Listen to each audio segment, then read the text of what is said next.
Hola, hemos estado hablando durante estas clases sobre los tipos de realidades representados en literatura. Hemos hablado de tres tipos de realidades, de acuerdo al criterio de cómo el autor o qué intenta representar el autor. Por su lado, primero, la realidad cotidiana. Luego hablamos de la realidad mítico-legendaria y después de la realidad onírica. La realidad cotidiana, la realidad mítico-legendaria y la realidad onírica. Vamos por partes. Hablemos primero de la realidad cotidiana. La realidad cotidiana es una realidad que quiere representar el autor, en la cual prácticamente es un reflejo de lo que sucede en el mundo cotidiano, en el mundo que vivimos a diario. Tanto los personajes, los espacios, los ambientes, los acontecimientos que suceden en ese tipo de representación creada por el autor son básicamente los mismos que nosotros podemos encontrar en nuestra realidad. Ahora bien, luego hablamos de la realidad mítico-legendaria. Para hablar de realidad, de este tipo de realidad, es la realidad que intenta representar este mundo rodeado de mitos y también de leyendas. Los mitos, recuerden ustedes, son especies de representaciones o básicamente son respuestas a fenómenos naturales o sobrenaturales y también a interrogantes vitales. El mito es una respuesta sobrenatural a un fenómeno de la naturaleza o a una pregunta vital, hecha entonces por los pueblos antiguos. Y por otro lado están las leyendas, que son historias que van de generación en generación y entonces detallan un hecho importante en algún pueblo, y el detalle importante en esto es que las leyendas tienen un carácter verídico o un aspecto verídico, pero obviamente como ha ido pasando de generación en generación esto se ha ido deformando.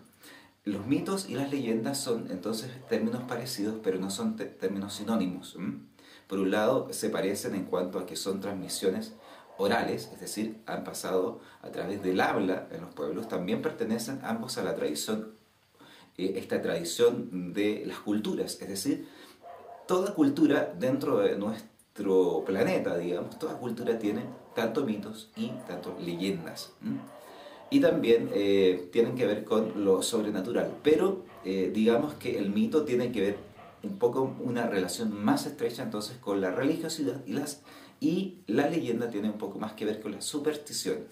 Si lo decimos, digamos, en forma muy general, si lo decimos con términos muy simples, digamos que la religiosidad se trata de una tendencia de carácter superior, en tanto la superstición tiene que ver con una creencia inferior basada básicamente no en la fe como en la religiosidad, sino más bien en el objeto, en el fetiche, etc. Entonces, estamos hablando de la realidad mítico-legendaria. Y la realidad mítico-legendaria es precisamente esta realidad que está relacionada con los mitos y con las leyendas. Luego, un poco más adelante, vamos a hacer esta separación. Ya, pero por motivos metodológicos, entonces vamos a considerar nada más que realidad mítico-legendaria, digamos, como un todo. Y por último hablamos de la realidad onírica. Y la realidad onírica en realidad es muy parecida a la realidad cotidiana, pero tiene algunos detalles distintos, puesto que se nutre de las estructuras del subconsciente y del mundo de los sueños. Habíamos hablado entonces de la realidad onírica, tiene que ver con el mundo de los sueños.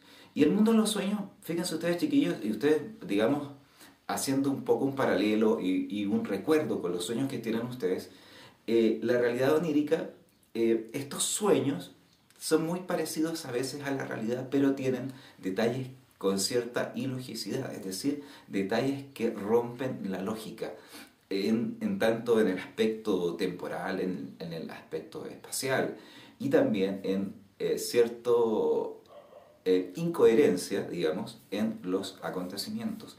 Esa es la realidad onírica. Ahora bien, para hablar de la realidad cotidiana, hablamos y estuvimos leyendo El niño de Junto al cielo. Y si vemos El niño de Junto al cielo, tanto los personajes que aparecen ahí, el espacio que es la ciudad de Lima, y también los acontecimientos que pasan ahí, son perfectamente posibles de suceder en la realidad. Luego, para hablar de mito y leyenda, estuvimos analizando el Popol Vuh y hicimos una comparación entonces con el Génesis bíblico como dos relatos míticos, y también estuvimos hablando de la laguna de Aculeo, una leyenda. Estuvimos también analizando otras leyendas y leyendas también urbanas. Entonces, para graficar la realidad onírica, por su parte, estuvimos analizando un texto de Julio Cortázar, Continuidad de los parques por un lado, y luego en la guía La noche boca arriba. Esos son los tres tipos de realidades. Recuerden, la realidad cotidiana es un reflejo de lo que sucede en la cotidianidad, como lo dice su nombre. Luego, la realidad mítico-legendaria es aquella realidad en la cual el autor se nutre y extrae personajes tanto de los mitos como de las leyendas. Si no extrae los personajes así tal cual, al menos hay una especie de saludo, guiño o intertextualidad entonces con este tipo de textos, tanto los mitos como las leyendas. Y por último, la realidad onírica tiene que ver entonces con una realidad representada por el autor en sus cuentos, en sus novelas o en sus obras poéticas, que tiene que ver entonces con el mundo de los sueños, este mundo de los sueños que se disfraza como normal entre comillas, pero dentro de este mundo hay detalles ilógicos, detalles que desde el mundo de la vigilia podemos considerar incoherentes. Esa lógica se rompe en lo temporal, en lo espacial y también en los acontecimientos. Ahí están los tres tipos de realidad en esta primera clase filmada. Yo los invito a hacer sus apreciaciones, sus comentarios y también sus consultas acá debajo en este posteo de Facebook. Tú puedes dejar tu comentario y yo lo voy a responder. Que les vaya bien, cuídense.